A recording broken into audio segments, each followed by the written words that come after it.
네. 아, 자, 우리가 히브리어를 공부하는 목적이 뭘까요? 그렇습니다. 성경을 읽기 위해서입니다. 히브리어로 장문하는 게 목적이 아니죠.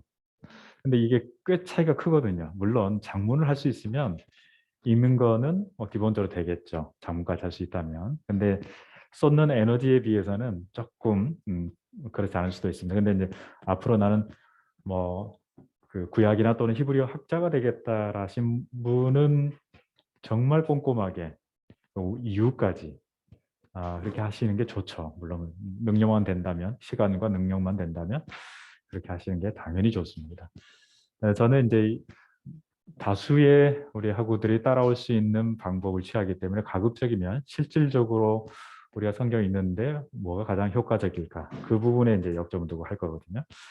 그렇기 때문에 거기서 이제 가장 중요한 게 뭐냐면 단어를 암기하는 것이 꽤 중요합니다. 단어가 계속 막히면 재미가 없어요.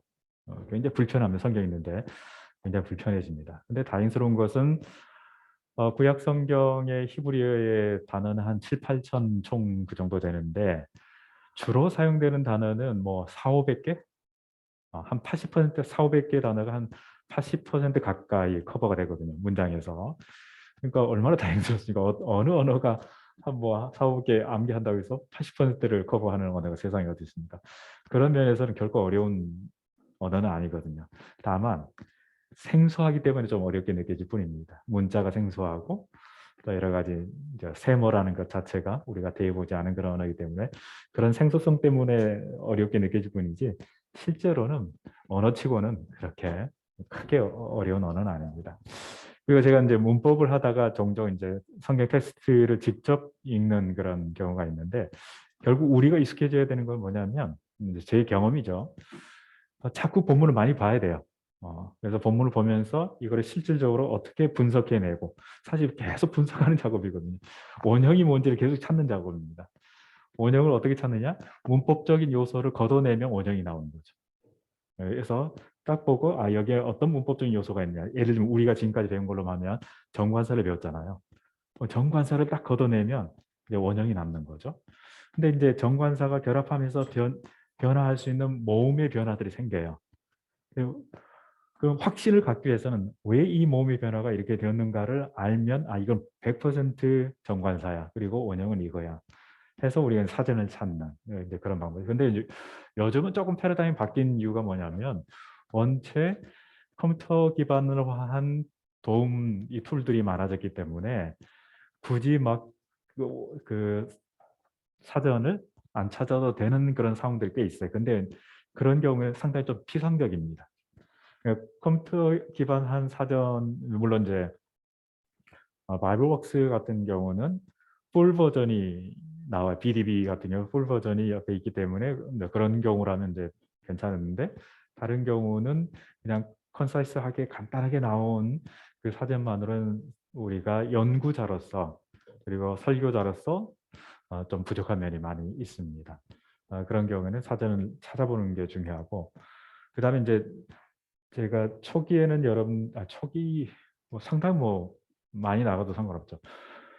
BDB 사전을 저는 개인적으로 좀 권하는 이유는 BDB 사전이 지난번 말씀드린 것처럼 이 어휘가 어떤 어근에서 나온 어휘인지 볼 수 있는 그런 환경이에요.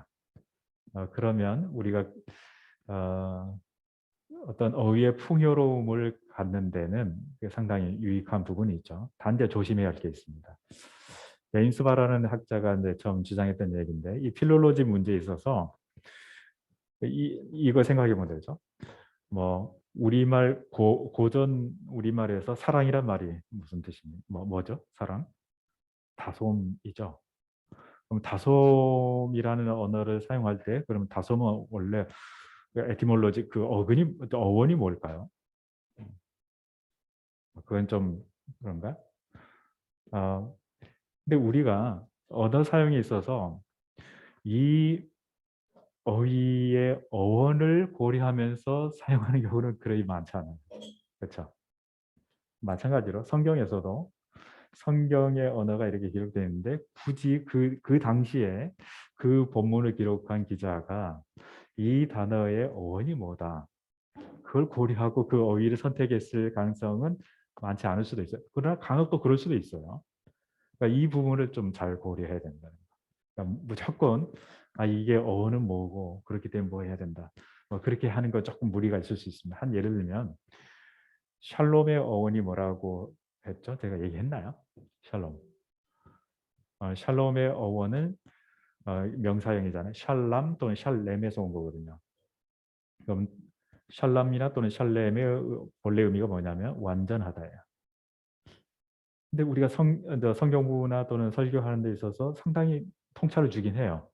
그냥 평화가 뭐냐? 우리가 얘기할 때 평화는 그냥 조용하고 안정되고 이거를 평화라는 개념을 생각하기 쉬운데 이 세모를 사용하는 사람들에게 있어서 평화의 개념은 완전한 거예요. 모든 게 부족함이 없는 상태. 먹는 거나 입는 거나 또는 건강 상태나 모든 것이 완전한 상태. 거기서 조금 더 나가 볼까요? 어, 이 완전하다라는 이 샬롬과 같은 어근을 가진 또 다른 언어 말이 있어요. 슐렘이란 단어거든요. 슐렘, 동사로 PL 형태예요. 이제 오늘 아마 배울 것 같은데 이 PL 형태에서 슐렘은 어떤 의미를 가지고 있냐면 지불하다는 의미를 가지고 있습니다. 대가를 지불하다. 그럼 이걸 연결해서 우리가 만약에 설교한다면 이렇게 할 수 있겠죠. 이 완전함이 어떻게 해서 이루어지느냐? 이 완전함이란 개념을 갖고 있는 이 평화가 어떻게 이루어지느냐? 반드시 대가 지불이 필요하다는 거예요. 이게 우리 기독교 신앙에서 굉장히 맞아떨어져요. 왜냐하면 하나님과 우리 사이의 관계가 파국이 왔잖아요. 샬롬이 깨졌잖아요. 완전함이 깨졌거든요. 근데 그 관계를 다시 온전한 그 관계를 회복하는 데서 반드시 신뢰이 필요하다는 거예요. 대가 지불이 필요한 거예요. 누가 하셨죠? 예수 그리스도의 십자가 사건을 통해서 그 대가 지불이 이루어진 거거든요. 그리고 이 슐렘 샬롬과 이제 샬렘과 상당히 가까운 언어 가운데 하나가 뭐냐, 단어 가운데 하나가 뭐냐, 쉴톤, 샬라트라는 동사로 하면 샬라트. 히브리어가 이제 제가 어휘와 관련된 아티클을 읽을 때 어떤 걸 읽었냐면 히브리어가 원래는 하나 또는 두 개의 철자로 단어가 시작이 되었다는 거예요. 그래서 실제로 이게 히브리어 어휘들을 쭉 살펴보면 앞에든 뒤에든 주로 앞인데 앞에 두 번째가 같은 어휘들은 대략 비슷한 의미들을 가지고 있어요. 대략. 거기서부터 파생된 거야. 단어가 이렇게 갈려 나간 거예요. 근데 샬라트와 샬렘은 끝에가 트냐 맴이냐 그 차이 있을 뿐이지 첫 번째가 쉰, 그 다음 두 번째 라미드라는 면에서 같아요. 뭔가 같은 어근에서 오지 않았는가 처음 출발할 때는 그렇게 유추할 수 있거든요. 자, 근데 또 중요한 건 뭐냐면 언제 완전해 줄 수 있느냐, 거기서는 누가 통치하느냐가 굉장히 중요해요. 샬라트가 통치하다. 음. 우리 신앙과도 굉장히 맞아요. 결국 우리 개인의 인생이나 지난번에 제가 초가성령 말씀드릴 때 누가 주인이냐 그 문제라고 말씀드렸는데 결국 우리를 누가 통치하느냐에 따라서 우리에게 평화가 올 수도 있고 완전함이 있을 수도 있고 아니면 결핍된 인생을 살아갈 수밖에 없거든요. 결국 주님이 주기도문을 통해서 우리에게 주신 비전은 뭡니까? 하나님 뜻이 하늘에서 지금 완벽하게 이루어진 것처럼 이 땅에서도 구현되는 게 주님의 공적인 비전 아닙니까? 우리가 추구하는 것도 사실 그건데 또 언제 그게 이루어지는가? 주님의 통치가 완전히 이루어질 때까지. 온 족속이 모든 민족이 예수의 무릎 앞에 예수 앞에 무릎 꿇을 때까지. 그건 통치잖아요. 예수 그리스도 통치를 얘기하잖아요. 이게 서로 굉장히 긴밀하게 연결되었다는 거죠. 제가 이제 왜 이 상황 이야기를 꺼내느냐면 어휘가 굉장히 중요한데 그 어휘의 중요성을 어떻게 우리들이 실질적으로 적용하는데 어떻게 적용할 수 있냐면 BDB와 같은 좀 좋은 사전을 통해서 늘 그걸 좀 봐야 돼요. 그렇지만 어느 정도의 기본적인 어휘, 한 최소한 400에서 500개 정도는 우리가 좀 익숙하게 가지고 있어야 본문을 읽는데 불편하지가 않아요. 그리고 또 중요한 게 뭐냐면 본문을 읽어 나가는 데 있어서 가장 미시적으로는 하나의 단어가 중요하지만 그 다음에 중요한 게 뭐냐 문맥이에요. 성경을 해석하는 데서 문맥이 굉장히 중요합니다. 그러니까 약간 딴 데로 샌다고 할지 모르겠지만 실례를 드리려고 그러는데 한 가지 예를 들면 한 가지 질문 드리겠습니다. 불의한 종이 있었어요. 근데 이제 주인이 온다고 그러니까 예수님 비유잖아요. 어떻게 합니까 이 사람이? 야 너 50데나리온 빚졌냐? 그러면 막 줄여주고 막 했잖아요. 뭐 근데 이 사람을 이 비유를 통해서 예수님의 평가가 뭐냐면 지혜로운 사람이라고. 어떻게 해석해야 돼요 이거?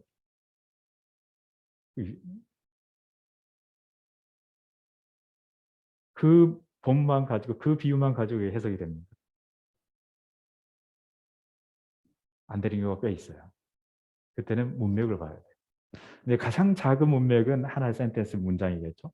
좀 더 큰 데는 단락, 단락을 넘어선 그 하나의 단위 이렇게 점점 확장되어 가는데 이게 굉장히 중요합니다. 문맥이 우리에게 주는 메시지가 있어요. 그 안에서 해석하면 안전해요. 어, 방금 그 얘기는 조금 덜 여러분들이 와닿는 그런 건데 더 직접적인 더 와닿는 그런 게 있는데 갑자기 생각이 안 나서 아무튼 이렇게 문맥을 파악할 정도까지 좀 자유롭기 위해서는 기본적인 어휘를 내가 가지고 있어요. 안 그렇고 하나하나 단어 분석하는데 거기에 매몰되다 보면 그게 안 보여요. 전체 이게 때로 잘 보이기 어렵습니다. 시간도 많이 걸리고 짜증나고 힘들어서 잘 거기까지 못 나가요. 그래서 여러분들이 궁극적으로 히브리어를 배워서 그 히브리어의 효용성을 누리기 위해서는 굉장히 중요한 게 어휘다. 기본적인 어휘는 최소한 4, 5개는 내가 가지고 있어야 된다. 그래서 이제 어휘를 좀 강조하는 거고요. 그 다음에 제가 이제 자꾸 본문, 실제 본문을 여러분들에게 이제 보여드린 이유가 지겨움을, 문법의 그 지루함을 달래기 위한 목적도 있지만 실제 본문을 많이 봐야 돼요. 연습 문제도 본인이 한번 풀어보고 실제 본문에서 이게 어떻게 나오는지 잘 이게 연습이 돼야지 문법적인 명제만 내 머릿속에 다 가득 채우고 있다 쳐봐요. 그게 적용되는 줄 아세요? 안 돼요. 막상 딱 본문 만나면 문법이 완전히 히브리 말로 발라간이 일어나요. 막 혼란이 일어나요. 그래서 그걸 어떻게 적용하는지 모르겠어요. 근데 많이 적용해보면, 많이 경험해보면 이게 이제 내 것이 되어가는 거죠. 그래서 본문을 많이 보시라. 그래서 제가 서두에 그런 말씀 드렸을 거예요. 교회에서 성경 봉독할 때 그 본문에 해당되는 본문을 이것이 있든 없든 무조건 보시라. 처음에 당연히 안 되죠. 근데 세월이 가면 어느 순간에 이게 드러내는 거예요. 사람마다는 다르겠지만 이게 계속 정체되다가 갑자기 점프하는 순간이 와요. 또 이 단계가 계속 지속되면서 갑자기 또 점프하는 그때가 와요. 이런 식으로 발전해요. 그러니까 난 백날 한 1, 2년 했는데도 나는 뭐 전혀 효과가 없더라. 실망하지 마세요. 그게 쌓여가지고 갑자기 실력이 점프하는 순간이에요. 그러니까 그때까지 계속 실망하지 말고 기회가 되는 대로. 뭐 저와 이제 우리 동기들이 있었는데 조금 뭐 지나친 정도였는지 모르지만 우리 때는 식사 시간도 아끼면서 공부했던 것 같아요. 신대중 다닐 때. 10분 동안에 대략 식사 끝내고 모여서 강독을 했어요. 그렇게 3년을 보냈거든요. 뭐 잠도 줄이고 뭐 거기까지는 뭐 한다 하더라도 그렇게 열심히 내시면 보람된 날이 분명히 올 겁니다. 네. 네, 설교를 했네. 예. 시험이요? 다 하셨으면 끝난 겁니다.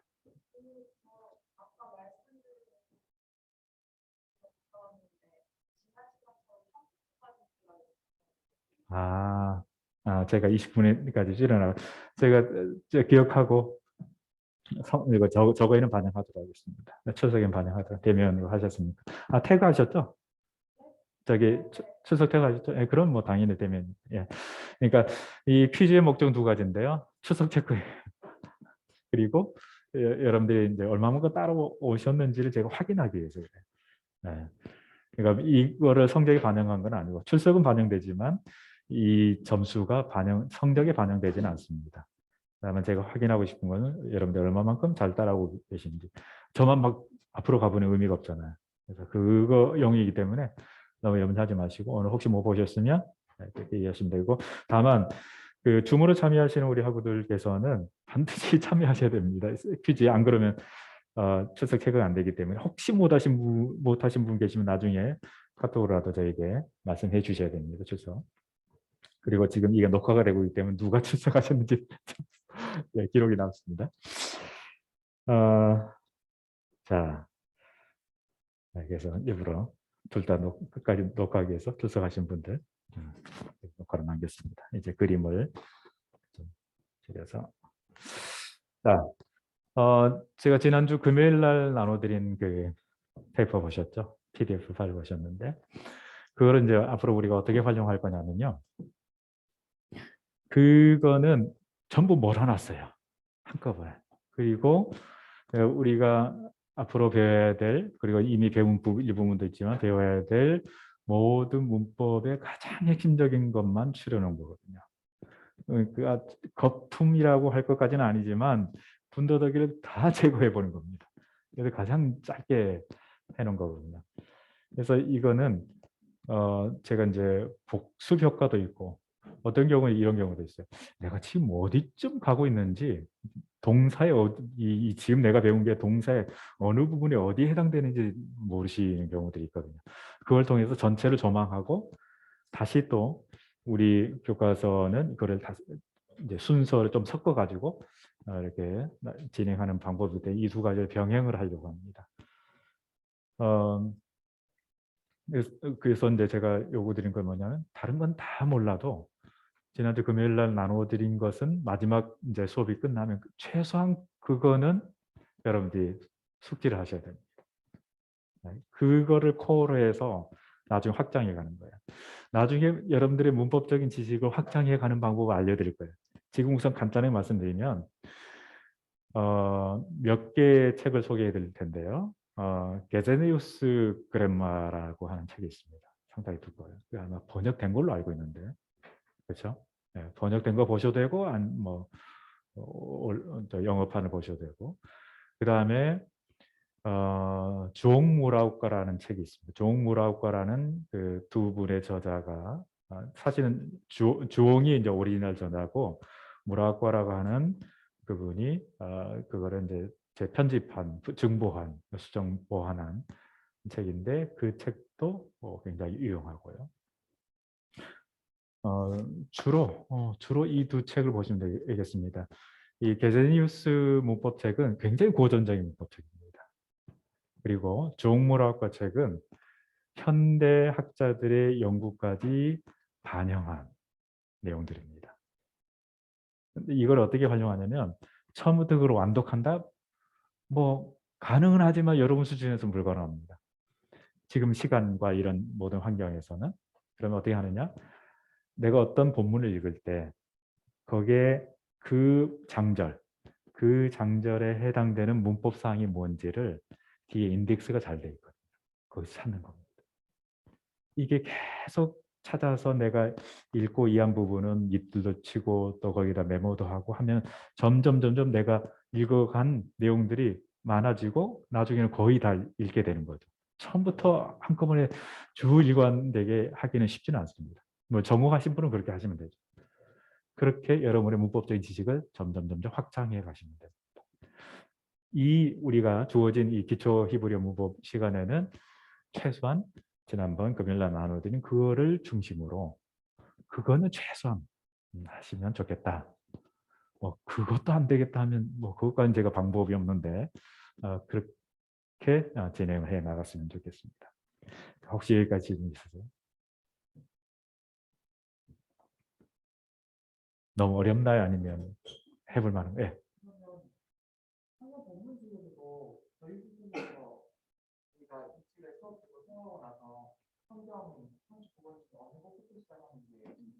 주로 이제 내러티브가 많은 텍스트인데요. 내러티브는 뭐 거의 대부분이죠. 시편이라든지 뭐 이런 신문에 해당되는 본문 아니고는 거의 대부분인데, 근데 이제 또 역사적 조금 텍스트가 다르긴 해요. 예를 들면 에스라, 느헤미야, 역대기 같은 경우는 후기 히브리어 특성이 굉장히 많이 나타나고요. 그다음에 이제 그 표준 히브리어라고, 표준 성경 히브리어라고 하는데 그게 이제 보통 오경이라든지 우리가 알고 있는 역대기는 후대 같은 우리는 역사서로 가지만 어, 그 유대인들에게 있어서 역대기는 역사서가 아닙니다. 성문서예요. 아, 그 후대 문서, 그러니까 언제 정경화가 됐느냐, 언제 그게 기록되고 정경화됐느냐에 따라서 유대인들의 그 성경 순서가 대략 그렇게 정리가 되어 있거든요. 그러니까 앞쪽은 주로 이제 클래시컬한 표준 히브리어에 가깝고 뒤쪽은 후기 히브리어. 그러니까 연대로 굳이 얘기하자면 바벨론 포로 이후 그런 히브리어가 많습니다. 그런 특징들을 생각하면 둘 다 뭐 필요하긴 한데 우선적으로는 표준 히브리어, 클래시컬 비블리컬 히브리어를 먼저 하는 게 더 낫겠죠. 시편도 어렵긴 한데 시편은 여러분들 나중에 이제 기회가 될런지는 모르겠지만 의외로 어휘는 어려워요.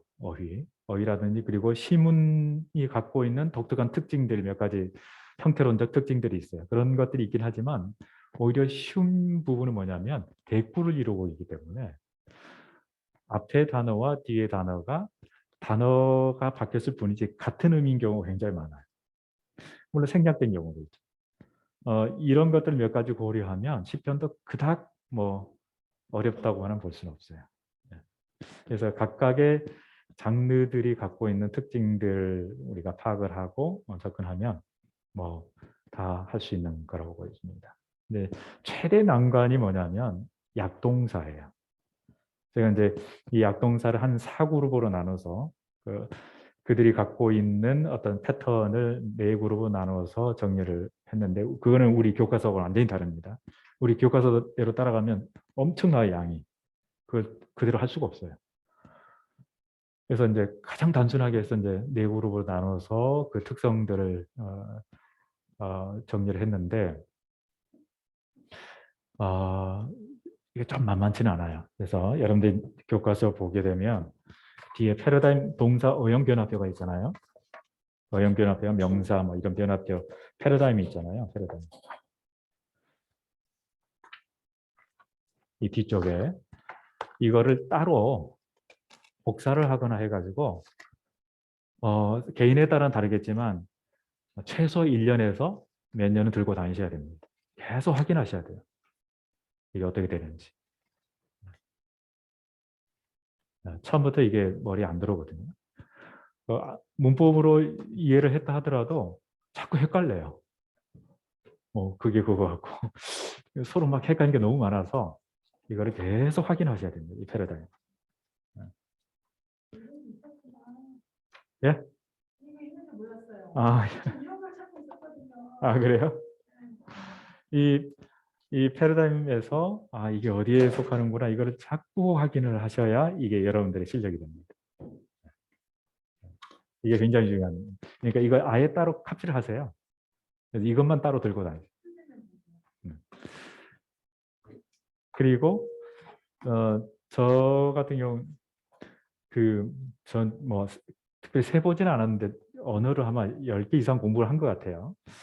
근데 했던 공부 중 그 방법 제 일정한 패턴이 있는데 지금도 집에 가면 안 버린 것도 있어요. 아카드 공부할 때 각 사인들이 있거든요. 그 사인들이 그게 한 500여 개 돼요. 그거를 전부 플래시카드로 만들어 가지고 시간 뭐 버스 타고 갈 때든지 집에 앉았을 때든지 걸어갈 때든지 제 말씀 묵상한 게 아니고 이걸 묵상했어요. 계속 플래시카드를 보면 카드가 이제 어려운 게 뭐냐면 하나의 레터가 갖고 있는 음가가 여러 개예요. 그 로고그램 의미도 있고 이거를 같이 암기하기 굉장히 헷갈리고 뭐 그러거든요. 그렇게 해야 돼요. 언어는 계속 반복하는 수밖에 없어요.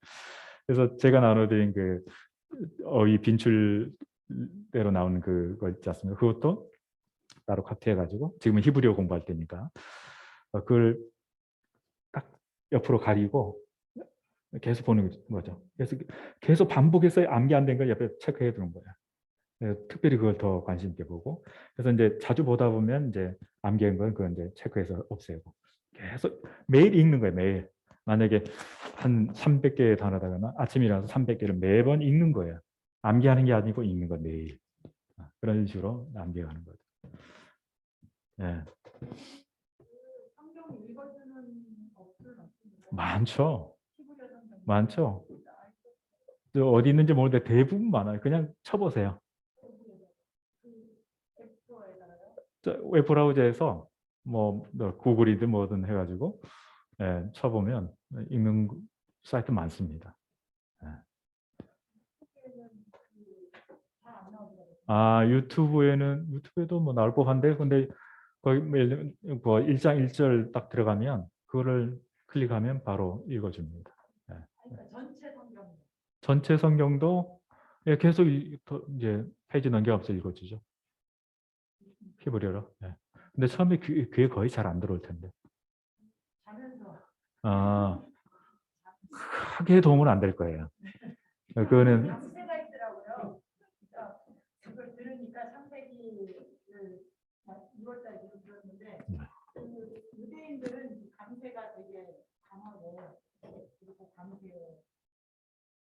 근데 이제 그 발음도 한 가지가 아니에요. 이게 스파라딤 전통이 다르고 아시케나즘 전통이 다르고 읽는 방식이 조금씩 다릅니다. 스파라딤 전통 그쪽 계열 랍비들은 약간 아랍어에 가까운 발음을 해요. 예, 발음이 좀 그렇습니다. 주로 많이 그게 통용되어 있을 거예요, 지금. 아시케나즘은 약간 독일어에 가까운 그런 발음이랄까? 뭐 그런 차이들이 있습니다. 네. 자, 그 그러면 우리 이 부분을 조금 해볼까요? 진도를 좀 나가봅시다. 제가 펴고 있는 이게 몇 쪽이냐? 24쪽. 24쪽 우리 잠깐 보고 또 그다음 넘어가도록 하겠습니다. 근데 이거는 약간 이제 디테일하게 우리가 들어가는 부분인데, 근데 제법 종종 나오기 때문에 또 안 할 수가 없어요. 그래서 잠깐 보고 지나가도록 하죠. 자, 이씨 원래 뜻이 뭐죠? 이씨가 남자, 사람, 사실 용사 또는 뭐 남편, 남편이라는 말로도 자주 사용되는 창세기 2, 3장은 다 남편이라는 뜻으로만 사용됩니다. 그런데 여기서는 대명사적으로 사용돼요. 각각 영어로 하면 each other 할 때 사용되는 그런 대명사로 사용돼요. 그래서 한 예를 들면 얘는 내가 안 써놨네. 그런 경우가 있다. 그다음 콜은 뭐 금방 우리가 알 수 있는 거고, 뭐 콜륨하면 매일이 되는 거고, 정관사를 붙여서 하면은 그 날의 모든 거니까 온종일이고, 콜륨하면 날들 모든 날들이라는 의미이기 때문에 매일이라는 의미고요. 그다음에 제가 이렇게 두 번 연속해서 나오면 어떤 의미가 되냐면 앞에 제는 이것, 뒤에 나온 것은 저것 이런 식으로 번역을 합니다. 예를 들면 카라 하면은 부르다잖아요. 그럼 여기에 부르다 앞에 나오는 제가 이제 주어가 되는 거예요. 이 사람이 불렀다. 누구를 부르냐? 누구를 향하여 부르냐? 저 사람을 향하여. 앞에는 제로, 그러니까 이것으로, 뒤에는 저것으로 마치 어, 지시대명사 후처럼 그렇게 한다는 거죠. 이런 경우도 나온다 정도 알아두시면 되겠습니다. 그러면 이제 우리 13과로 넘어 드디어 동사를 합니다. 동사. 자, 동사의 기본형부터 이거를 보기 전에 한번 전체를 한번 조망하기 위해서 이거 먼저 볼까요? 단어장 아니고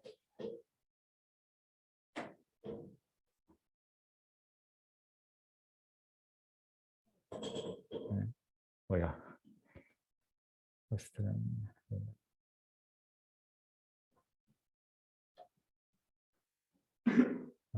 이게 저거였구나.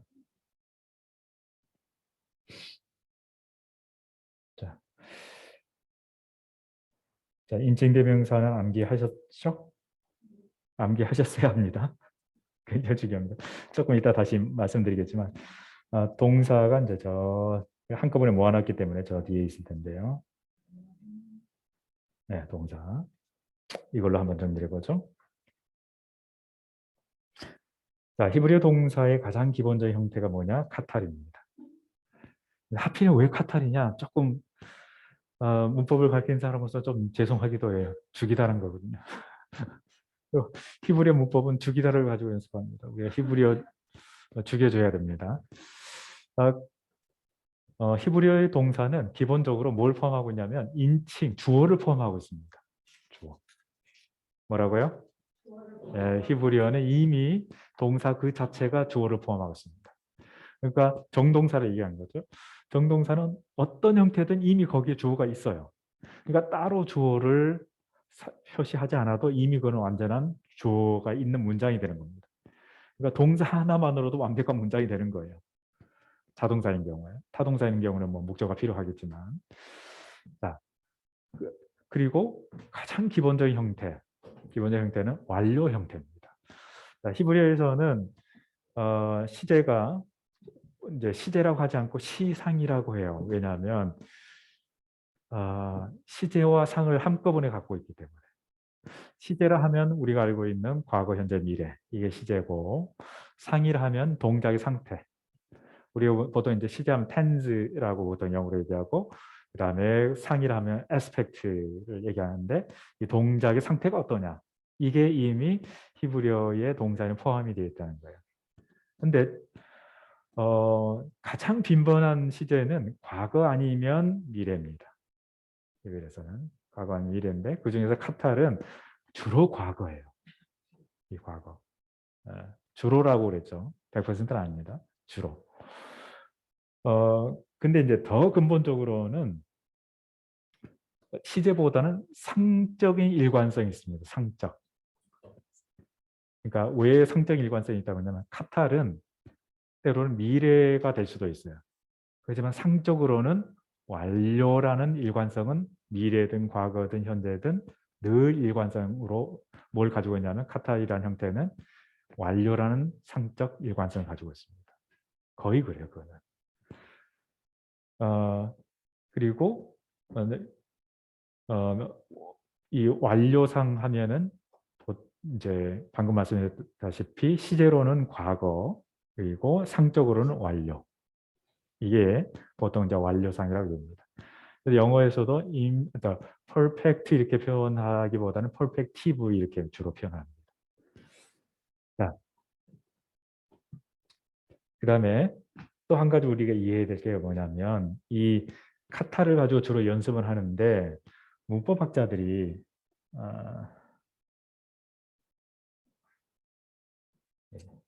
싱크가 사라져버렸어요. 잠깐만요.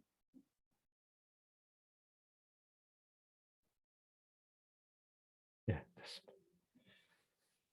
이 문법학자들이 중세 문법학자들이 잘못이야. 이거는 왜냐하면 그 히브리어 문법을 설명하면서 하필이면 파알 동사를 가지고 했어요.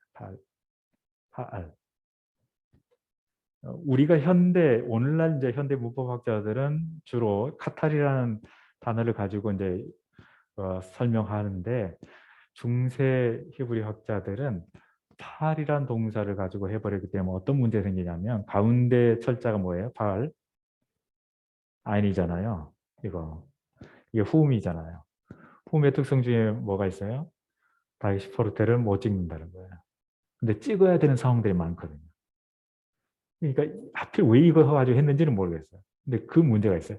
그러니까 만약에 이게 아인의 이 후 문제가 없으면 이 파를 가지고 계속 했을 거예요. 근데 이게 안 되니까 할 수 없이 파를 가지고 하지 않고 카탈이라는 동사 가지고 이제 연습을 하는 거예요. 문법 설명을 하는 거예요. 근데 여전히 이 팔이 중요한 이유가 뭐냐면 이 팔을 가지고 뭘 얘기하냐면 이 첫 번째 철자를 패로 얘기해요.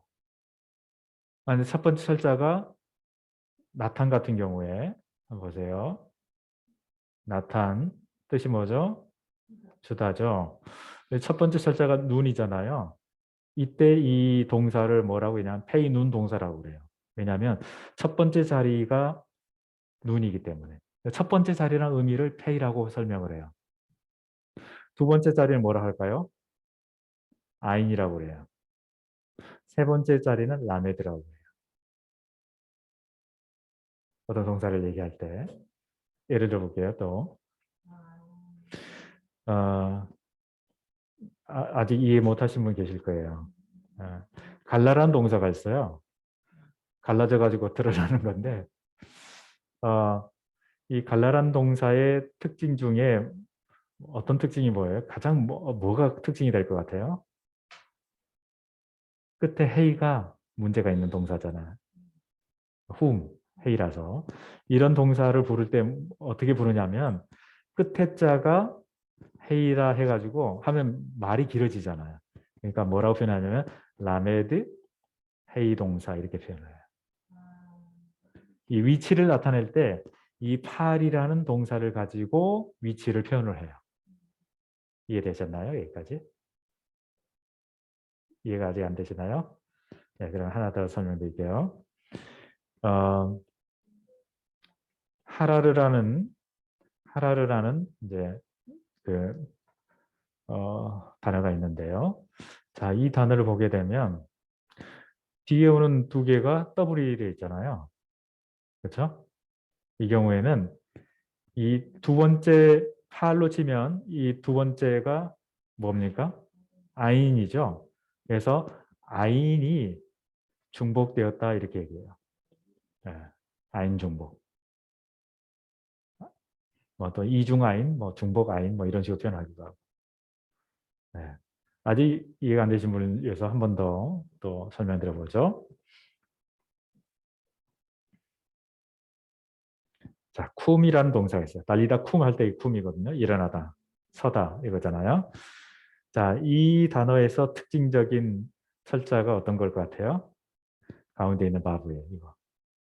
그래서 이거를 표현하기 위해서 뭐라고 하냐면 가운데니까 팔로 치면 아인이죠. 네, 아인 바브 동사. 이거 이제 나중에 약동사 할 때 자주 나와요. 이거는 동사뿐만 아니라 명사도 그래요. 명사에서도 두 번째 자를 나타낼 때 아인 뭐냐 이렇게 표현해요. 아인 뭐다. 팔을 행하다. 네. 근데 실제로 이 성경에서는 많이는 안 나오고 가끔 나오긴 해요. 근데 왜 하필 이거 가지고 했는지 모르겠어요. 때려주고 싶어. 아무튼 근데 이거는 여전히 활용을 해요. 이 단어를 가지고 단어의 위치, 단어에서 그 철자의 위치를 표현할 때 이 팔이라는 동사를 여전히 활용을 합니다. 그 다음에 또 어디서 활용을 하냐면 동사의 이름을 부를 때 또 이 단어를 활용을 해요. 자, 이왕 얘기가 나왔으니까 약간 뒤로 가서 동사의 이름을 말씀드리도록 하겠습니다. 동사 이름. 히브리 동사에는요. 7가지 형태가 있어요. 참 그렇죠. 근데 너무 이렇게 원망하지 마셔야 되는 게 우리가 언어 생활을 하려면 최소한 7가지 형태 이상의 게 필요해요.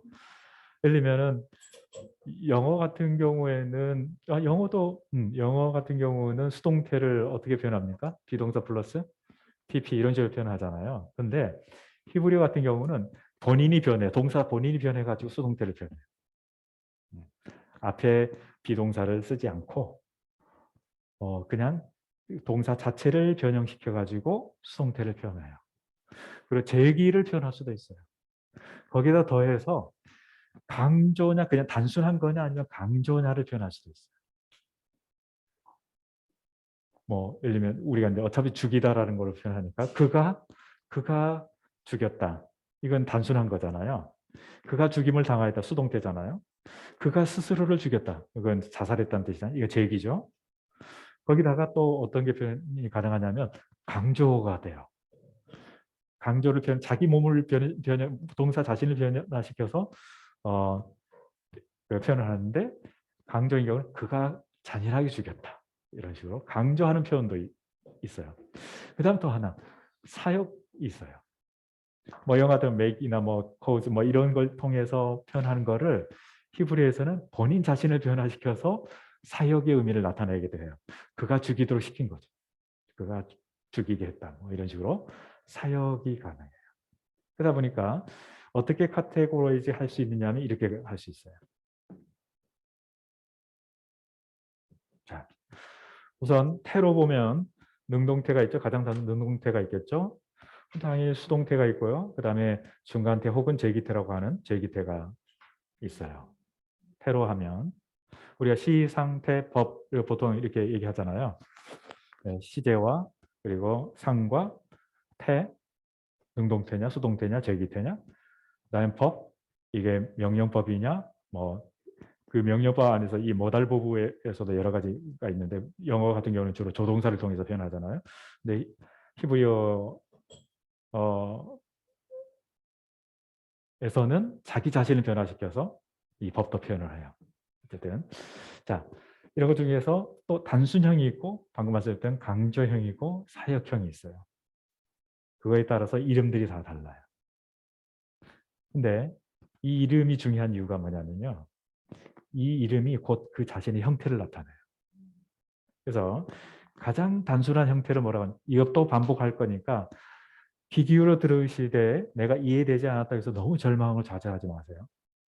또 설명할 겁니다. 지금 빨리 지나가도록 하겠습니다. 가장 단순한 형태는 팔이란 동사를 따르지 않고 그냥 칼이란 말을 써요. 왜냐하면 칼이란 말이 가볍다는 뜻이거든요. 그래서 가벼운 형태다 해서 가장 단순한 형태를 칼형 그렇게 얘기해요. 근데 단순형이면서 수동태 어떻게 표현하냐면 니프할 형태라고 그래요. 니프할. 자, 니프할 형태 여기서 보면 앞에 이걸 빼면 팔이 남죠.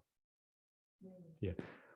이게 바로 팔 동사를 가지고 문법 이름을 만든 거예요. 예.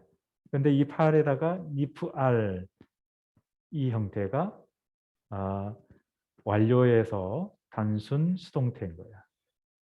근데 단순형에서는 수동태와 제기태가 같아요. 똑같이 니프알이에요. 그래서 니프알이에요. 다 팔 가지고 이름을 만들어요.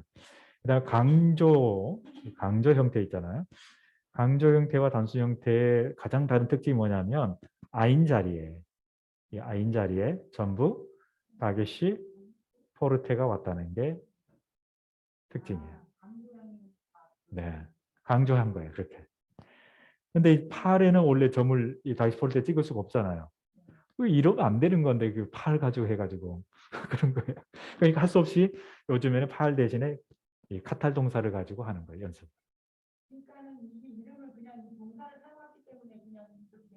문법학자들이 중세시대 문법학자들이 그걸 가지고 하필이면 한 거예요.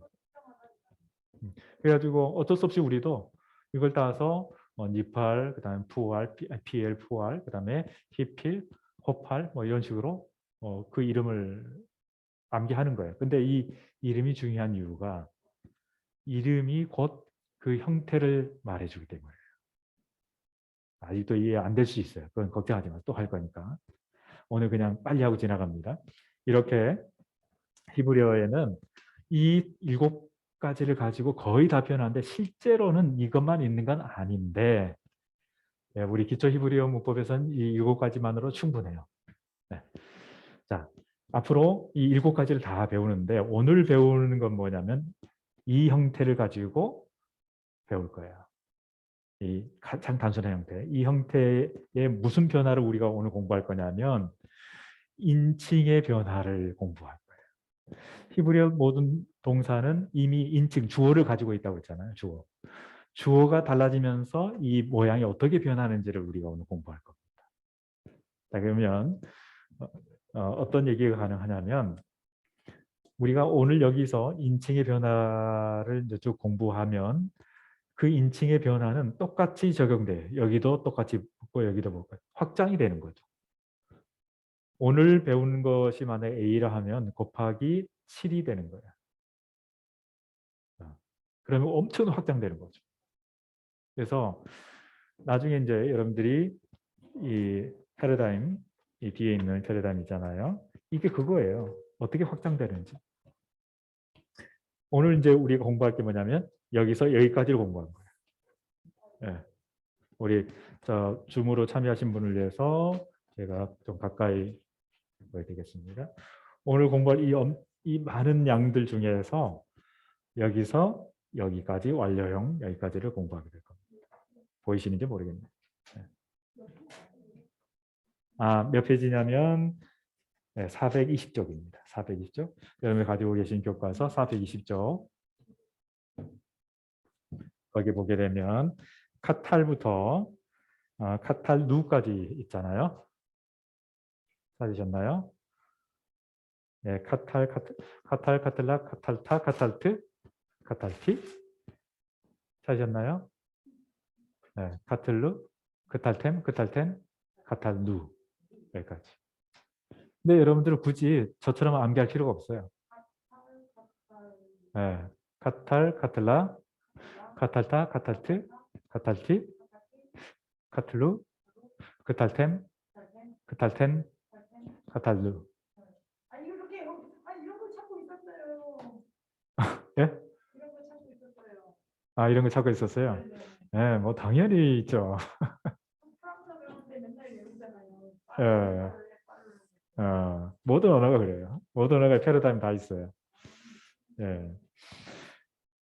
근데 이렇게 보면, 오, 이거 어느 세대 다 해요. 그렇지만 원리가 있어요. 그래서 이제 간단하게 이제 오늘 배울 거를 간단히 말씀드리면 다 암기할 필요가 없고 원형에다가 티어 전미어만 따로 외우면 돼요. 원형이 카탈이라고 했잖아요. 카탈에다가 끝에만 암기하는 거. 아, 타트티, 우, 템텐, 누 이렇게 외우면 돼요. 그게 더 효과적인 게 뭐냐면 여러분들 실제로 본문을 보실 때 그 하나 전체를 보는 게 아니고 앞에와 뒤를 우선 봐야 돼요. 앞에와 뒤에 문법적인 요소가 뭐가 붙었는지 그거를 먼저 보려면 오히려 이게 더 빨라요. 아타테도 우텐텐누 이게 더 훨씬 더 빨라요. 이제 여기가 이제 완료고 미완료로 가면 전미어가는 미슬리 우나 우나. 그 다음에 이제 분사 이제 부정사 연계형 절대형 그다음에 분사 능동 수동하는데 아타타티 우 템템누 미슬 우나 우나 크톨 카톨 코테 카톨 여기까지 하면 한 줄기가 끝나는 거예요. 네. 자 그러면 그 부분을 이제 가도록 하겠습니다. 자 그러면 대략 우리가 어디쯤 시작하고 있는지를 아시겠죠? 오늘은 이제 이거 할 겁니다. 근데 이게 이제 지금 여기서 말하는 게 가장 중요한 게 여기서 미완료도 또 파생되고 또 부정사, 명령형 다 이런 여기서 파생되기 때문에 가장 이 기본형을 우리 이제 숙지를 해야 돼요. 자, 그러면 이제 앞으로 넘어가도록 하겠습니다.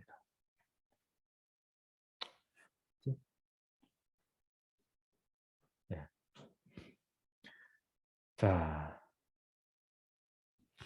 이렇게 따라오셨나요? 혹시 뭐 머리에 좀 과부하가 생기시나요? 쥐가 나나요? 김 나시나요? 김 안 나면 그냥 하고. 예.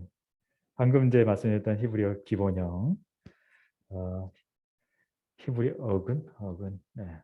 어근이라기보다 사전에 나오는 어근이라 해도 돼요. 근데 사전에 나오는 그 형태는 뭐냐면 칼 형태, 가장 단순한 형태라고 그랬죠. 칼 형태면서 완료가 있고 미완료가 있는데 완료. 그리고 여러 주어의 여러 인칭들인데 그 중에 특별히 남성 단수인 형태가 사전에 나온 형태입니다. 여성은 왜 여기가 바뀌었어요? 그거는 조금 이따 설명드리겠습니다. 예.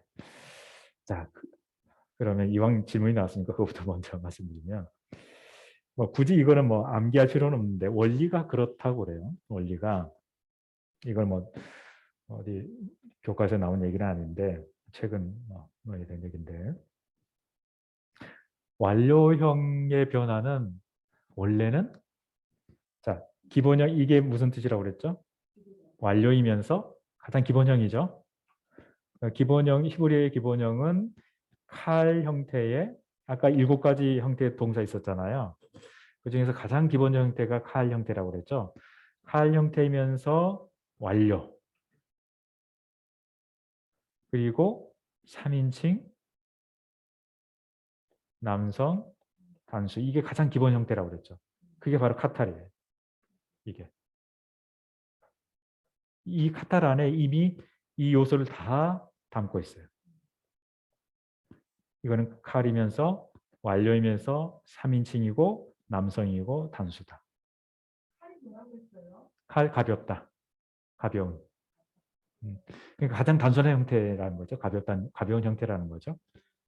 그러면 뜻으로는 뭐냐? 그가 죽였다. 그가 여기서 그는 남자 3인칭 단수예요. 여자 3인칭 단수가 아니고 그가 3인칭이죠. 근데 그 남자가 죽였다예요. 조금 더 디테일하게 말씀드리면 그 남자가 죽였다. 이게 히브리어의 가장 기본형이에요. 카탈. 이 기본형의 의미를 아시겠어요? 그러면 의미는 그 남자가 뭐뭐 했다. 이거라고 했죠. 이 안에 뭐가 들어가 있어요? 여기에 3인칭 남성 단수가 이미 들어가 있죠.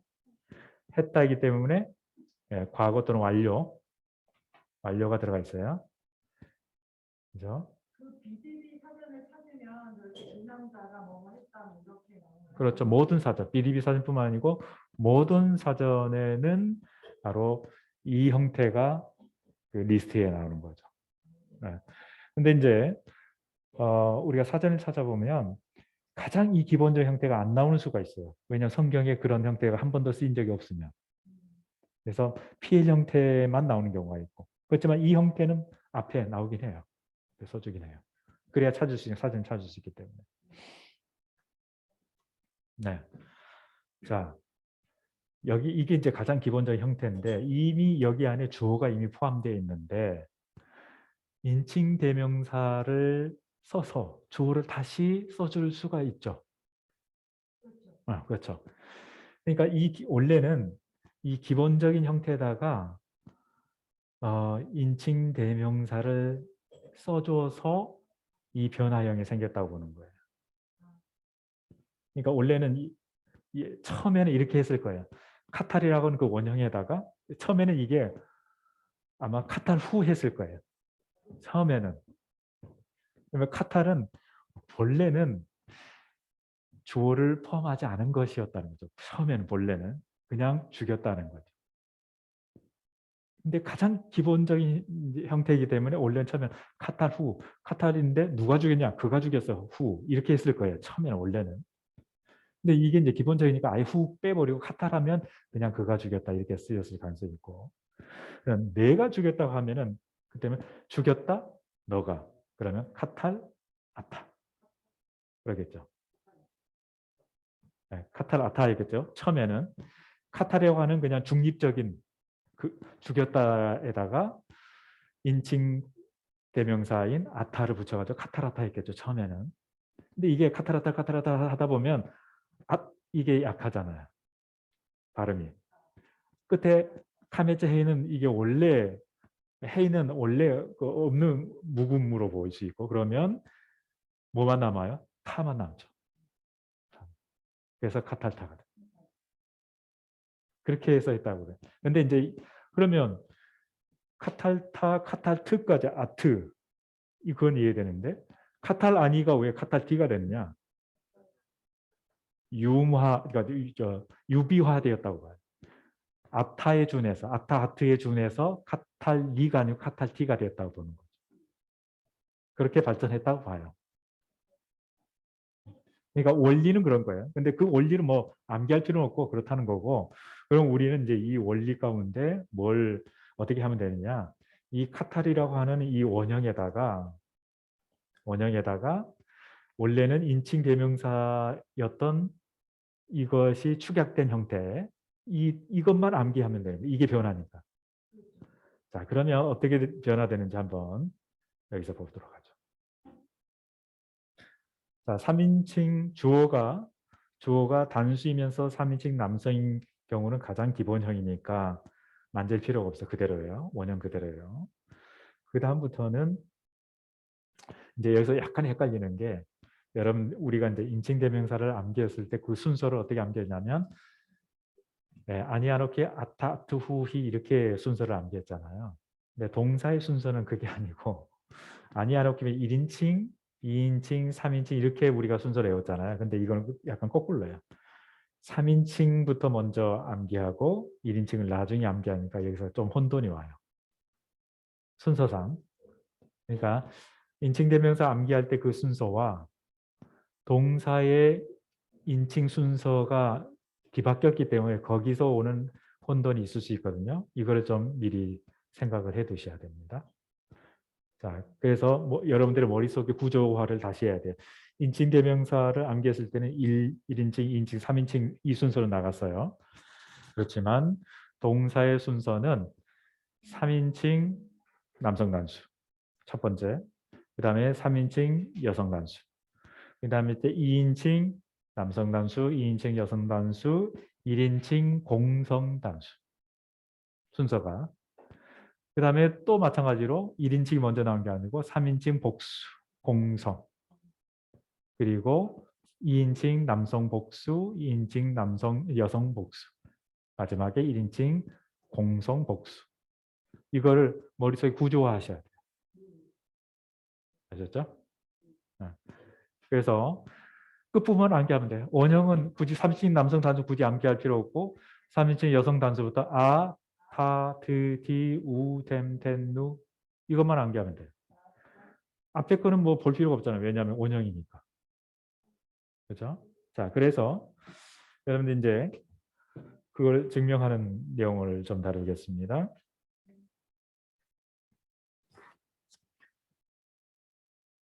자, 2인칭 먼저 설명을 하고, 자, 이게 뭐의 흔적이라고 그랬어요? 인칭 대명사 아타의 흔적이라고 그랬죠? 아타. 여기서 타프에 오는 이 점은 뭘까요? 다기시 레넬까요? 다기시 포르테일까요? 다기시 포르테. 왜냐하면 모음 뒤에는 다기시 레네가 올 수 없죠. 베가드 게파트 문자. 모음 뒤에 왔음에도 불구하고 이게 왔다는 것은 다기시 포르테예요. 두 개란 거예요. 타프가 두 개란 소리예요. 그럼 이거를 분해를 하면 이거죠. 아트 이거예요. 아트타예요. 아트타. 엄밀히 얘기하면. 다기시 포르테라는 의미는 두 개란 소리죠. 다기실레는 그냥 강하게 발음해 주는 거고 경음화 시켜주는 거고. 그래서 뭐가 생략된 거냐면 이게 생략된 거예요. 아트가 생략된 거예요. 뒤에 이거는 어차피 묵음이고. 그래서 타만 남은 거예요. 그래서 이제 뭘 아셔야 되냐면 여기서 이 점은 다기시 포르테일까요? 레넬까요? 아, 잘하셨어요. 맞아요. 찍었지만 잘 찍으셨어요. 이게 레네가 되려면 이게 유성이에요, 무성이에요? 무성이 돼야죠. 그렇죠. 이 무성이니까 자음 뒤에 바로 온 거잖아요. 데가드 게파트 문자가. 그래서 이건 레네예요. 두 개가 아니에요. 하나야. 아까 이 두 개에서 이게 사라졌다고 했잖아요. 그럼 타만 남은 거죠. 이 타만 이거만. 여기 다기스포르테가 예, 혼자만 있을 때는 이제 있겠죠. 그러면 이게 무성이란 얘기는 원래 아무것도 없다는 얘기잖아요. 아무것도 없으면 이 원형만 있는 거예요, 사실은. 카탈. 카탈에다가 이 원형에다가 인칭대명사 타가 붙은 거예요. 아타에서 온 이 타가 붙은 거예요. 아시겠죠? 이해가 되시나요? 네. 이해 안 되면 할 수 없어요. 그냥 뭐 이해 안 되셔도 그냥 암기만 하시면 돼요. 예? 예. 조금 설명 더 드리고요. 아트도 마찬가지예요. 자, 아트가 이 경우에도 다게시 포르테예요. 근데 여기서도 이게 생략돼요. 아트가 생략되면서 이것만 남은 거예요. 이것만. 근데 여기에 다시 이거 왔다는 것은 이게 무성이에요. 모음이 아닌 거예요. 예. 그럼 원형 그대로 원형이잖아요. 카탈이잖아요. 결국 제가 무슨 얘기를 말씀드리려고 하는 거냐면 결국 원형에다가 타가 붙은 거고 원형에 또 타가 붙은 거고 이것도 원형에 t가 붙은 거예요. 그냥 카탈에 t가 붙은 거예요. 이건 모음이 아니니까 신용만 찍어준 거니까. 이제 그 다음 이제 중요한 게 이거예요. 이거. 자, 이건 중요한 명제니까 암기해 주시죠. 동사류. 네, 동사류에서는 동사류라는 것은 이 정동사뿐만 아니고 정동사면 완료가 있고 미완료가 있잖아요. 뿐만 아니고 분사도 그렇고 뭐 부정사도 마찬가지고 모든 동사류에서는 전미어가 모음으로 시작되는 경우. 자, 이게 전미어잖아요. 카탈에다가 이 전미어가 붙은 거잖아요. 카메체헤이.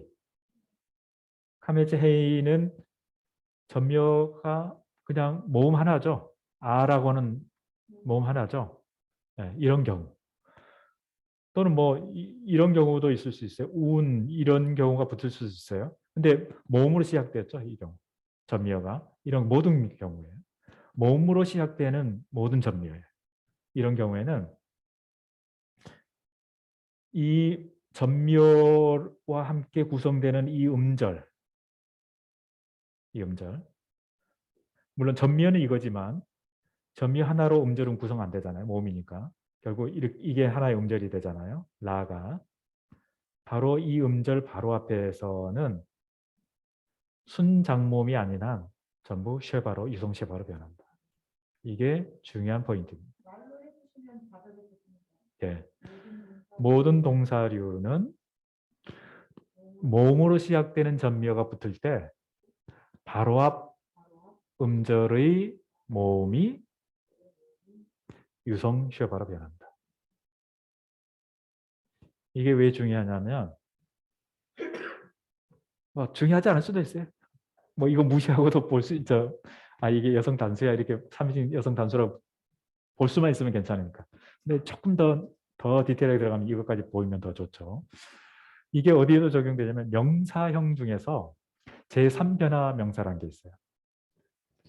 제2변화 명사의 특징은 쎄골,쎄골이 오는 게 제2변화 명사의 특징이고 제1변화 명사는 카메츠 우리가 가장 많이 했던 그 대표적인 예가 우리가 이미 외운 단어 중에 나바르라는 단어가 있었어요. 예. 틈나는 대로 우리는 전방위적인 문법을 해나가면서 가는 겁니다. 또 반복하는 거니까. 문법 반복이에요. 이런 형태, 카메츠 전형적인 형태인데 어떤 경우에는 뒤에만 주로 오는 경우가 있고 어떤 경우는 간혹 앞에가 카메츠가 오는 경우가 있고 이런 류의 명사를 가리켜서 제1변화 명사라고 그래요. 이게 가장 단순한 형태예요, 변화예요. 그다음에 제2변화 명사도 우리가 이미 사실 배웠어요. 단어로. 버케를 배웠잖아요. 버케를 두 번째 음절에 쇠골이 왔죠. 이런 이 두 번째 음절, 주로 이 두 번째 음절에 쇠골이 오는 명사를 가리켜서 제2변화 명사라고 그래요. 왜냐하면 얘네들이 갖고 있는 특징들이 있거든요. 그건 나중에 설명드리겠습니다. 제3변화 명사의 특징이 있는데 제3변화 명사는 분사에서 파생된 명사일 가능성이 높아요. 제가 보기에는. 똑같이 이게 분사하면 동사류잖아요. 그렇죠? 동사류이기 때문에 예를 들면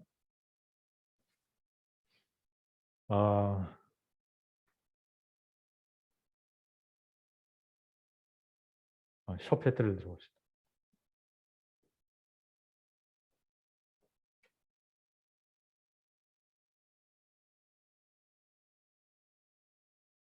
자, 쇼페트.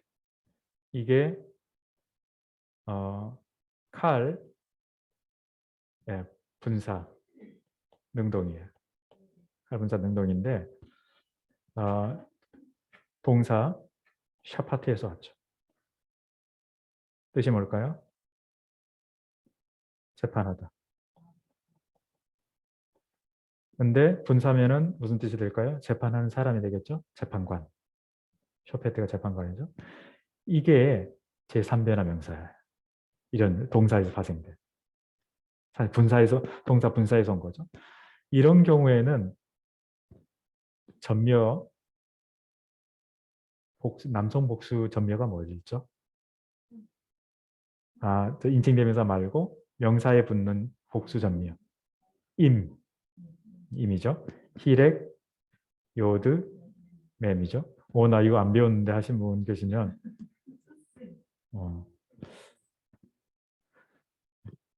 예, 보통 일변화 명사에서는 어떻게 변화했었냐면 이런 경우에 바로 앞에 게 장모화되고 보통 카메치 장모화되고 그 다음에 그 액센트에서 멀어지면 유성 셔바가 됐죠. 이렇게 변했죠.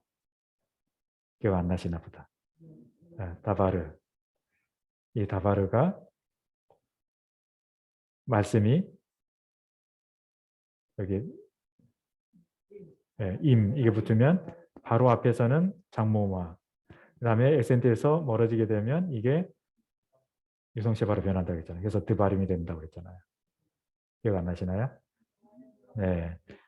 만약에 그렇게 변하게 된다면 이거는 슈페팀 해야 되잖아요.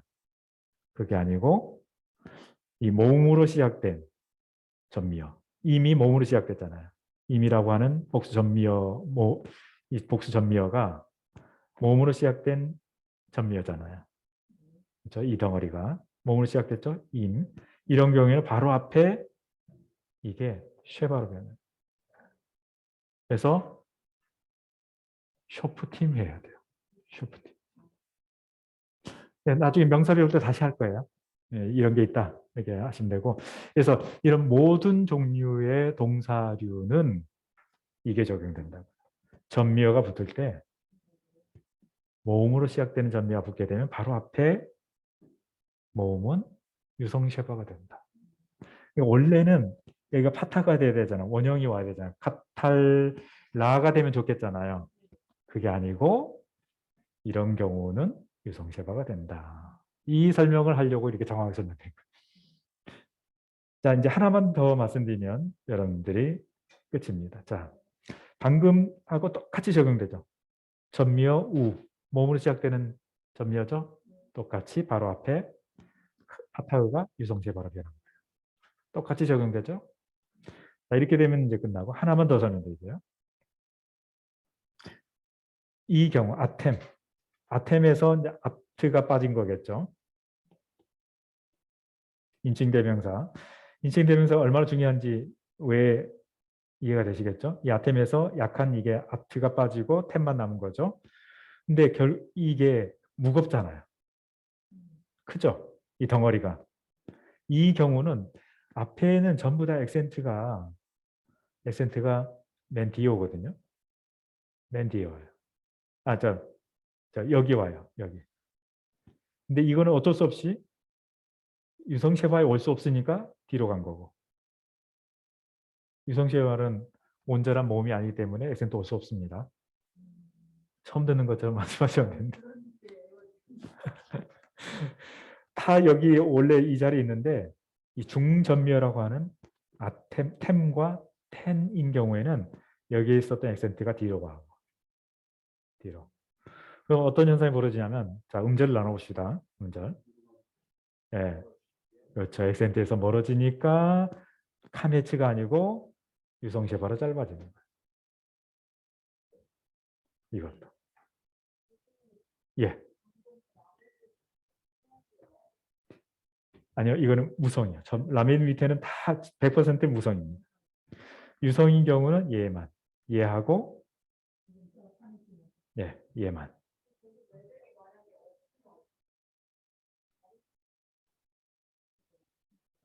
어디에 뭐가 없으면요?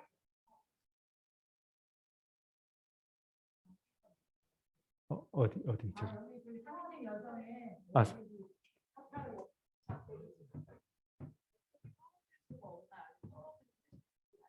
아, 이 메택이요. 만약에 없다고 치면 코틀라로 읽을 가능성이 높아지거든요. 코틀라로. 왜냐하면 여기서 음절을 분리를 해줘야 이, 이게 분리되면은 이게 또 처음 시작되는 음절이 되잖아요. 네, 그렇게 되면 이거는 당연히 유성세바가 돼야 되는데 만약에 이 매택이 없으면은 어떤 오해를 하기 쉽냐면 자, 모, 자 하고 이거를 무성으로 읽을 가능성이 높아져 버려요.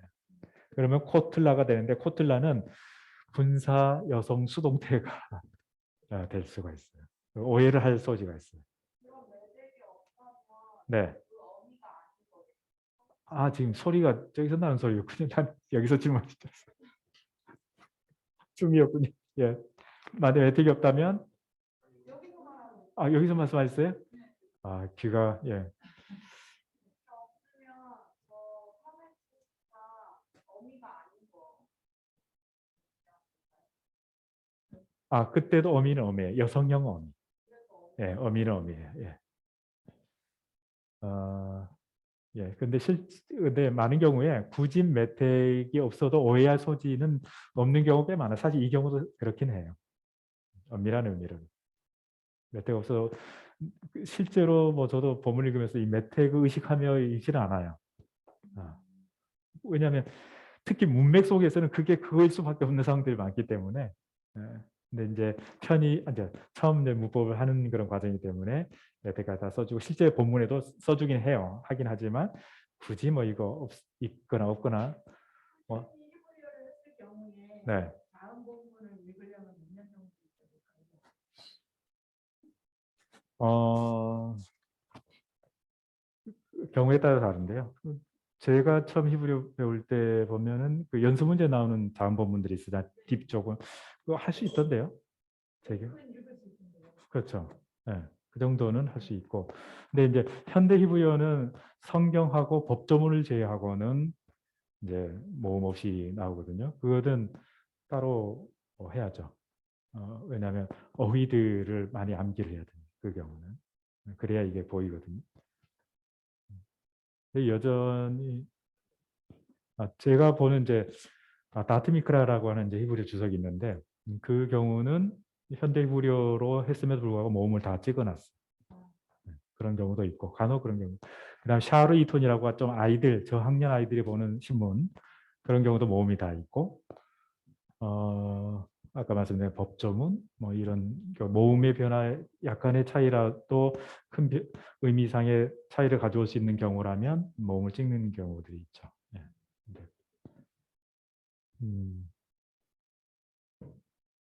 네, 또 질문 있으신가요? 어떤 거요? 네, 네, 네, 메택. 여기 메택 어떻게 볼 수 있는가? 사실 모르셔도 돼요. 모르셔도 되는데 굳이 이제 설명드리자면 메택은 이 뒤에 음절하고 구분해 준다는 의미에서 메택을 찍어주면서 오해 소지를 없애는 거예요. 만약에 아까 말씀드린 것처럼 이 메택이 없다면 음절을 여기까지 우리 가급적 폐음절로 보자고 그랬잖아요. 이렇게 하면 폐음절이죠. 정확하게 자, 모자 하면은 폐음절로 보면 액센트 뒤에 있으니까 액센트 없는 폐음절이 되잖아요. 그러면 이거를 카메츠로 읽는 게 아니고 카메츠 하툭으로 볼 가능성이 높아져요. 그러면 코틀라가 돼버리죠. 그런 오해 소지를 없애기 위해서 메택을 찍어주긴 하는데 실제로는 우리가 성경 읽다 보면 그런 오해할 소지가 별로 없어요. 문맥에서 보면 그렇게 될 가능성이 없기 때문에.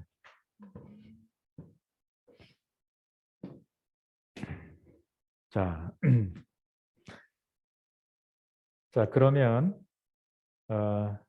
이 여러분들 이제 하셔야 될 일은 뭐냐면 암기하는 거예요.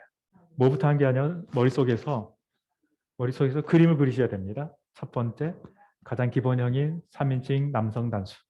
그 다음에 3인칭 여성 단수, 2인칭 남성 단수, 2인칭 여성 단수, 1인칭 공성 단수, 3인칭 공성 복수, 2인칭 남성 복수, 2인칭 여성 복수, 그 다음에 1인칭 공성 복수. 이걸 머릿속에 구조화시키고 그 다음에 거기다 뭘 집어넣냐면 처음에 기본형은 말할 필요 없고 어미만 외우는 거예요. 타트티 우 템템누 우 템템누. 그러면 지금은 암기하셨지만 템이 뭐야 하면 이렇게 물어보면 바로 안 나올 수가 있거든요. 근데 이제 템 같은 거 오히려 쉬워요. 왜냐하면 우리가 인칭 대명사하고 굉장히 비슷하기 때문에. 그렇죠? 근데 누가 뭐죠? 어미 누. 1인칭 공소 복수. 네, 3인칭 여성 단수. 네. 이게 이제 빨리 떠올라요. 네. 그러니까 기본적으로 타트트 우템텐누를 암기하시고 그 각각이 뭘 의미하는지를 머릿속에 구조화시키시고. 예. 그러면 실제 한번 본문을 볼 거예요. 이제. 한번 봐봅시다. 여기까지 공부했으면 제가 이제 진도를 약간 좀 늦추려고 합니다. 네, 여러분들이 따라올 수 있는 속도로 조금 늦추려고 지금 계획을 하고 있습니다. 무리하게 끌고 가지 않도록 하겠습니다. 지난번 봤던 것 중에서 예, 이거 한번 볼까요?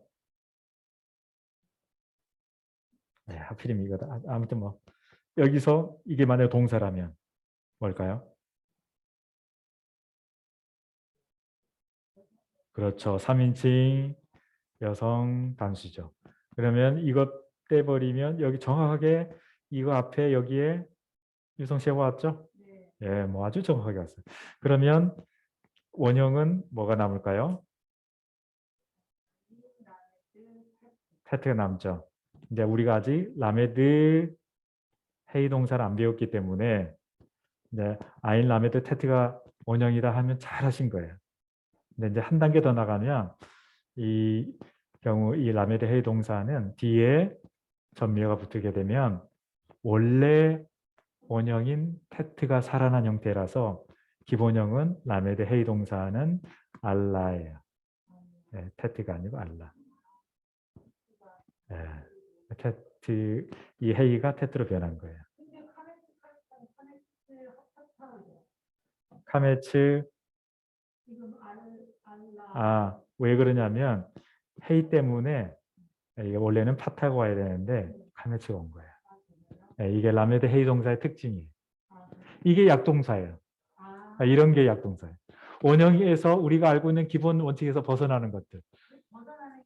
다 이런 게 다 약동사예요. 방금 우리는 벌써 약동사, 라면에 해동사 하나를 배운 거예요. 네. 알라가 뭘까요, 뜻이? 알라. 네, 알라. 쉬워요. 알라가다. 올라가다. 이게 이제 번제를 태울 때 올라라고 하거든요.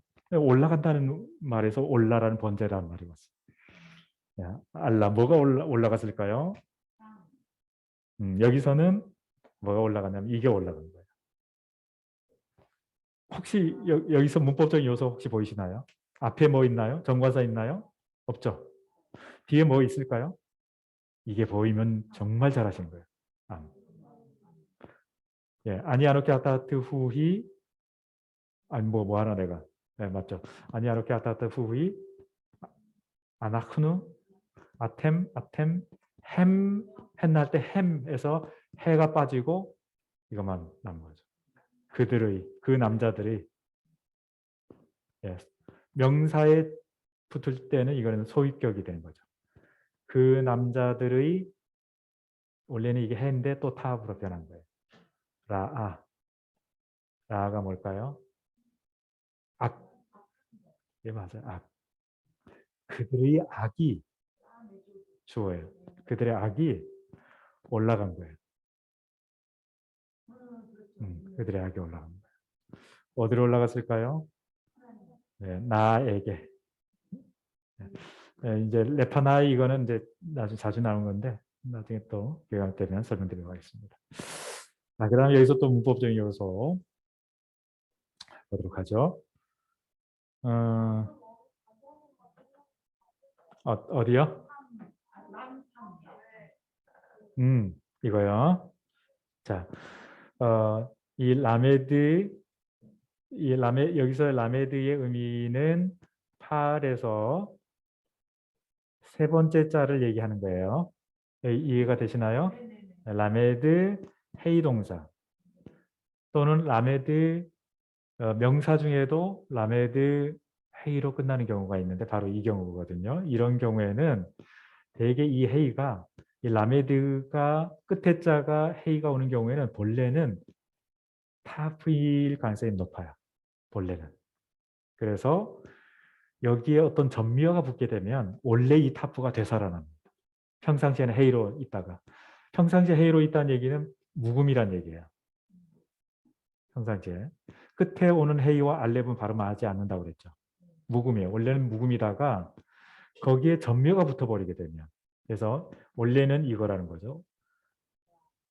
원래는 이건데 여기에 전미어가 붙어버렸어요. 뭐 어떤 암이라고 하는 전미어, 그들의라고 하는 전미어가 붙어버렸어요. 이런 경우는 나함이 아니고 이게 원래 이 헤이가 타프였기 때문에 이 타프가 살아나는 거예요. 동사도 그렇고 명사도 거의 그래요. 그래서 탐이 된 거예요. 원래는 라아인데 이게 전미어 이게 붙으면서 타프가 살아나서 탐이 된 거예요. 이런 경우가 동사, 명사, 모든 여성의 명사 다 그래요. 모든 여성형이 어떻게 끝나요? 아로 끝나잖아요. 자, 명사편에서 나오긴 하겠지만 수스 이게 말이거든요. 순말이에요. 그럼 앞말은 어떻게 만들까요? 여성형. 아, 이게 여성이에요. 이게 앞말이에요. 근데 여기에 만약에 방금처럼 암이 왔다 쳐봐요. 점이요. 암. 하면은 이 헤이가 그대로 있는 게 아니고 타프로 변해요. 수사탐. 음. 뭔 뜻이래요? 그 남자들이 앞말들. 그 남자들이 네. 이게 그 남자들이. 저 앞말들이 아니고 앞말. 죄송합니다. 네, 죄송합니다. 그 남자들이 앞말. 자, 또 한번 볼까요? 어,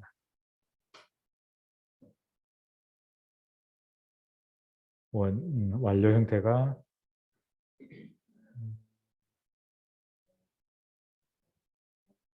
음, 아, 약동사가 많이 나네. 저기 한번 봅시다. 다른 아예 잠깐만. 음,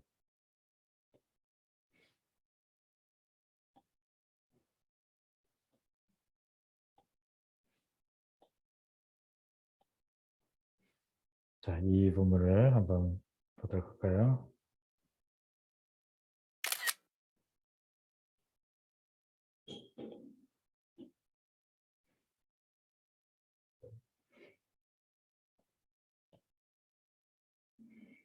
네, 뒤에다가 불러오도록 하겠습니다.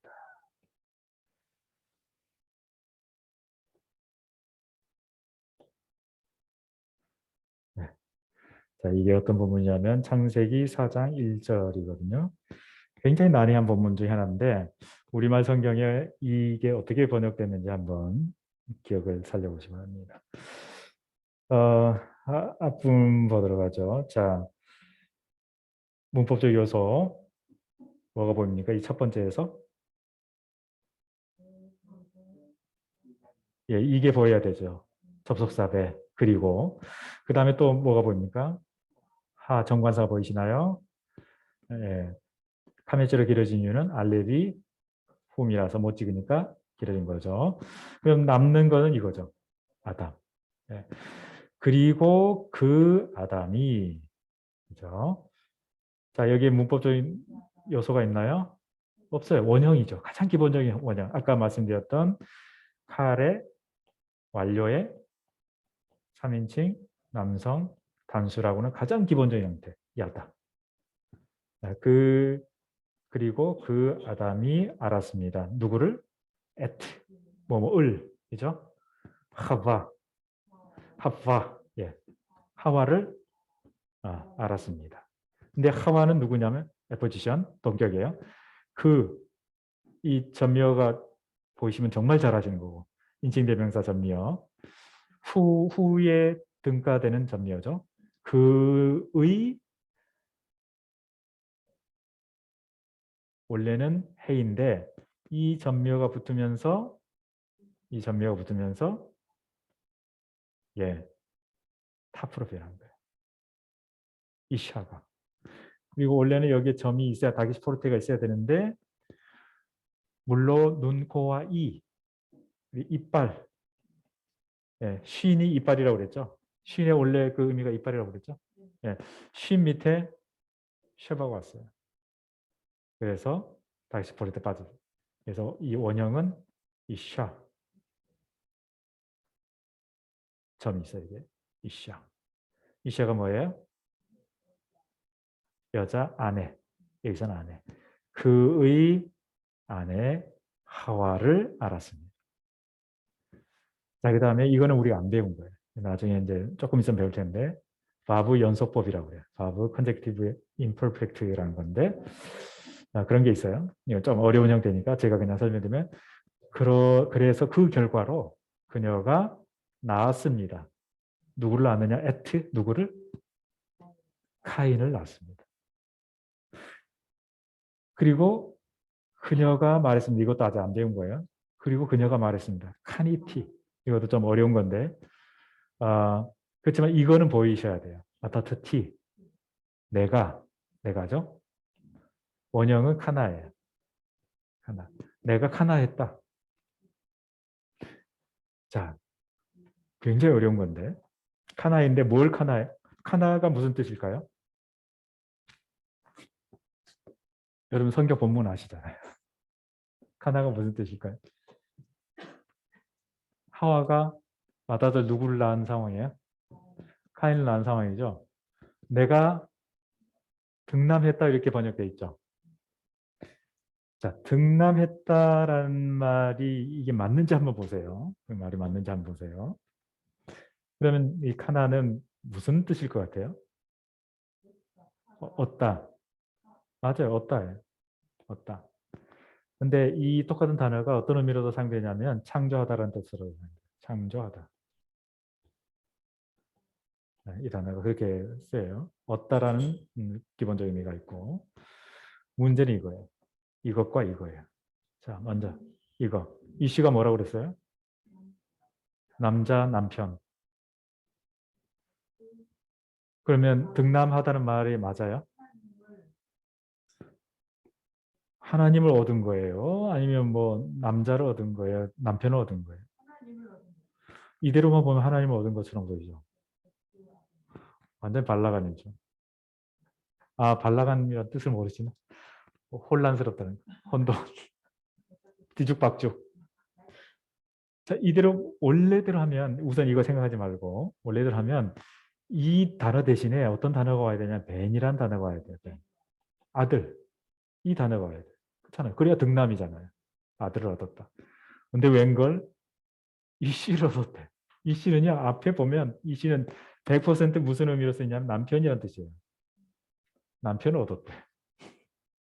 말이 돼요?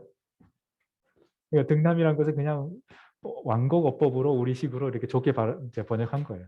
아들을 얻었다. 근데 엄밀히 얘기하면 아들을 얻었다 아니에요. 남자를 얻었다 또는 남편을 얻었다예요. 그리고 오히려 이 맥락에서는 남편을 얻었다는 말이 더 맞아요. 그 다음에 이 단어. 이게 뭐뭐로부터예요. 우리말 성경에서는 하나님으로 말미암아라고 이렇게 번역했죠. 이게 말미암아요? 아니에요. 이건 두 가지 가능성이 있어요. 첫째는 목적을 나타내는 편사, 뭐뭐을. 이게 가장 기본적인 의미고 두 번째는 뭐뭐와 함께. 함께라는 말도 이걸 또 많이 쓰여요. 여기서는 이건 100% 아니고 하나님을 얻었다 그건 말이 안 되는 거고 굳이 번역하면 이거는 맞아요. 이렇게는 할 수 있어요. 하나님과 더불어 한 남자를 얻었다. 한 남편을 얻었다. 이게 더 맞아요. 그렇죠? 근데 너무 이상하잖아요. 항상 이상하면 뭔가 있는 거예요. 왜 그랬을까요? 왜 하와는 이런 표현을 했을까요? 내가 등남했어. 이거 너무 자연스러운 표현인데 그래서 제가 한번 다 찾아봤어요. 이런 표현이 또 있는지. 남편을 얻었다. 등남 말고 벤 말고 다른 케이스가 있는지 한 번도 없어. 딱 여기만 그래요. 왜 그럴까?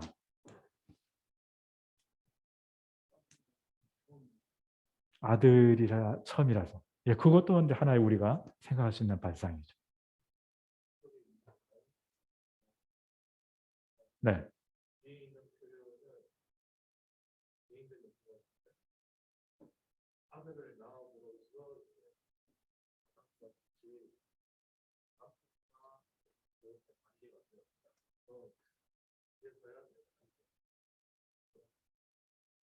음, 모두 다. 뭐 저는 뭐 옳다 틀리다를 얘기한 게 아니고 다 그런 우리가 상상력을 우리가 발휘해 볼 수 있어요. 저는 어떤 상상력을 발휘해 봤냐면 창세기 2장과 3장은 극렬하게 구분되는 게 뭐냐면 2장은 어떻게 보면 하나님 창조하신 완전한 상태, 그야말로 샬롬의 상태예요. 3장으로 가게 되면 그 모든 게 다 깨져가는 것을 다 보여주거든요. 파괴되어 가는데 하나님이 여자에 대한 저주 가운데 뭐가 있냐면 너는 남편에 대한 태슈카가 있을 거다. 태슈카는 열망이에요. 욕망이에요. 그 욕망 결국 소유에 대한 욕망. 남편을 자기 거를 만들고자 하는 소유하는 욕망이죠. 근데 거기서 끝나는 게 아니고 남편은 너를 다스릴 거야. 그게 저주의 내용이에요. 그렇죠?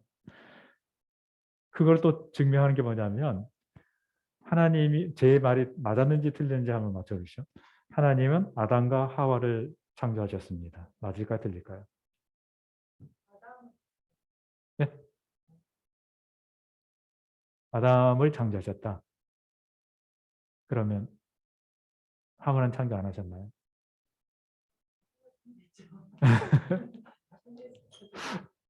근데 여기 약간 함정이 있어요. 하나님은 아담과 여자를 창조하셨어요. 하와란 이름은 범죄한 이후에 아담이 지어준 이름이에요. 근데 그게 굉장히 큰 의미가 있거든요. 어떤 의미가 있냐면 성경에서 거의 일관되게 이름을 부여한 자가 이름을 부여받은 자에 대한 주권이 있어요. 근데 제가 처음 서두에 말씀드린 것처럼 하나님의 에젤의 케노구도를 만드셨거든요. 아담과 동등한 존재로서의 돕는 자를 만드셨지 지배와 피지배의 관계를 안 만드셨어요. 이게 원래 창조성이에요.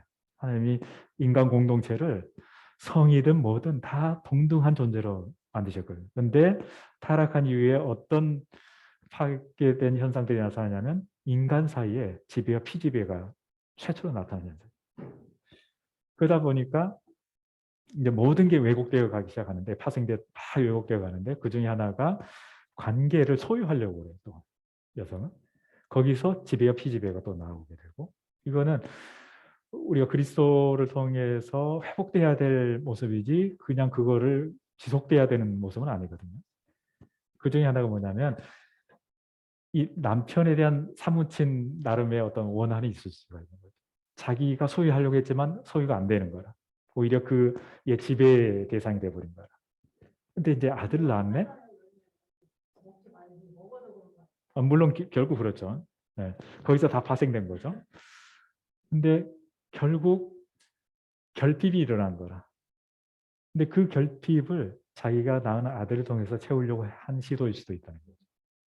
그냥 아들이 아니고 남편으로 대하는 남편처럼 남편을 통해서 내가 소유하지 못했던 것을 내가 소유할 수 있는 남편.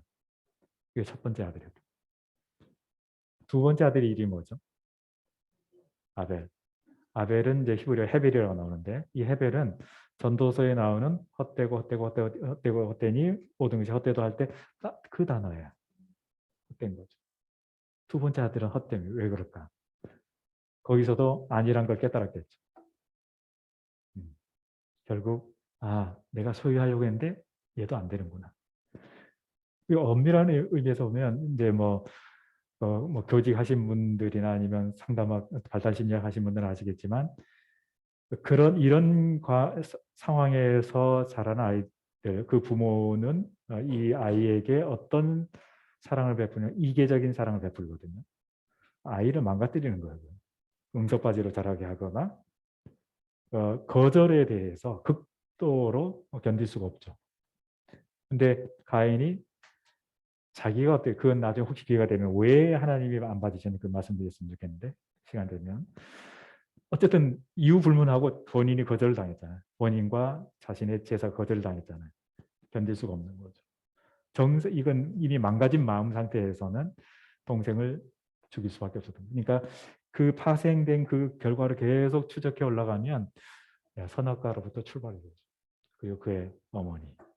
그러니까 이걸 지극히 우리가 심리학적으로 풀어낸다면 이렇게도 볼 수 있다는 거죠. 왜냐하면 정상적인 고백이 아니거든요. 지극히 비정상적인 고백이거든요. 이렇게 고백하면 안 되는 거죠.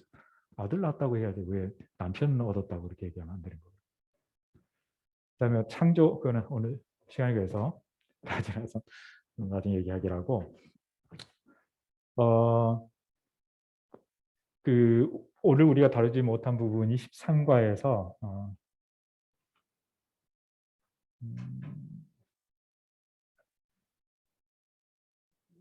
거의 다 다뤘는데요. 어, 접속사를 하지 못했어요. 근데 그렇게 어렵지 않아요. 접속사를 아주 간단히 정리하면 우리가 배운 그 의문 변화들 있잖아요.